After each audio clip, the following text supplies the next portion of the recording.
بكم يا أحلى ناس في العالم، يا حبايب قلبي، يا ضلوع، يا كل شي انتو. المهم موضوع الحلقة اليوم اللي أحاول أفتكم بيه شنو هو؟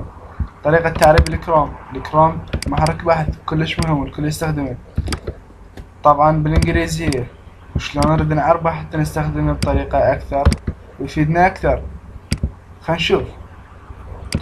موضوعنا على الكروم، نروح على الكروم محرك البحث.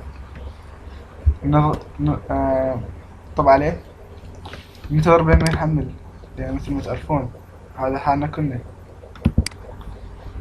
شوية. المهم ما نحتاج ننتظر أكثر، نجي على setting الإعدادات حيوانها. طبعا حاليا هو بالإنجليزي، واللي يحب يضيفنا راح أخلي الفيس مالي جوا. أي سؤال عنده خلي يسألني مهما كان ومهما صار هذا السؤال خلي يسألني إياه. بس مو دزلي مثلا أسئلة ويقول لي أنت هكر لو أنت في الشي وأريد مساعدتك واخترق لهذا. لا، أنا أصلا مو هكر. المهم طلعت لنا هالصفحة هيج بالإنجليزي show device advanced setting، يعني قريت العديد من إضافة شو اسمه. المهم نجي على اللانجوج حيوانها. لانجوج مثل ما تلاحظون نضغط على لانجوج على اللغات، مثل ما تلاحظون هسه حاليا بالإنجليزي انجليش. بعد نجي على إضافة.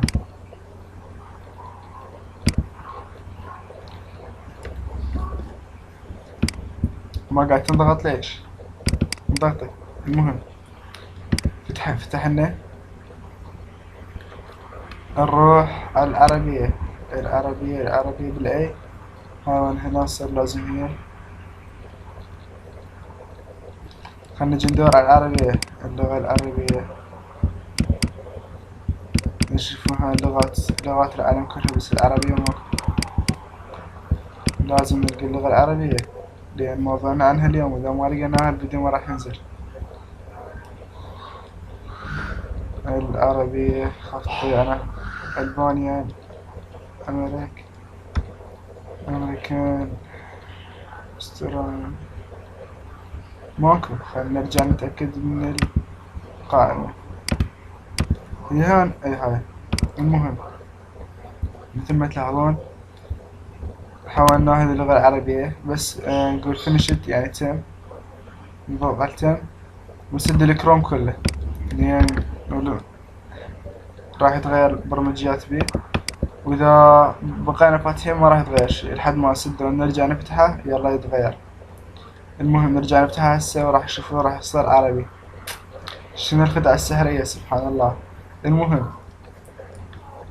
خلينا ننتظر وفتحها ويانا. المهم مثل ما تلاحظون تحول صار من اليمين لليسرى. لا، من اليسرى لليمين عفوا. وبالعربي أخيرا صار انهار. ويا حبايب قبل مثل ما شفتوا صار باللغة العربية. وأريد منكم لايك شير يعني سبسكرايب. وراح أخليه ها. وش تحتاجون؟ بس عرقوا لي جوا، ما يحتاج تضيفونه حتى تقولون ترى من اليوتيوب تروحون على الفيسبوك وتضيفون. لا، حتى على الحسابات كلها ما أريدكم تضيفوني حتى ما تعبكم وياي. بس عرقوا جوا بالتعليقات شو تريدون انتو، وانا حاضر بالخدمة. مثل ما عودتكم بين يوم ويوم انزل لكم فيديو، احتمال باكر انزل فيديو، لان اليوم لقيت موضوع الحلقة كلش مهم، وهو عن الفيسبوك والثغرات اللي بيه وشلون نكتشفها وشلون نجيبها. مثل ما عودتكم حبايبي، سلام.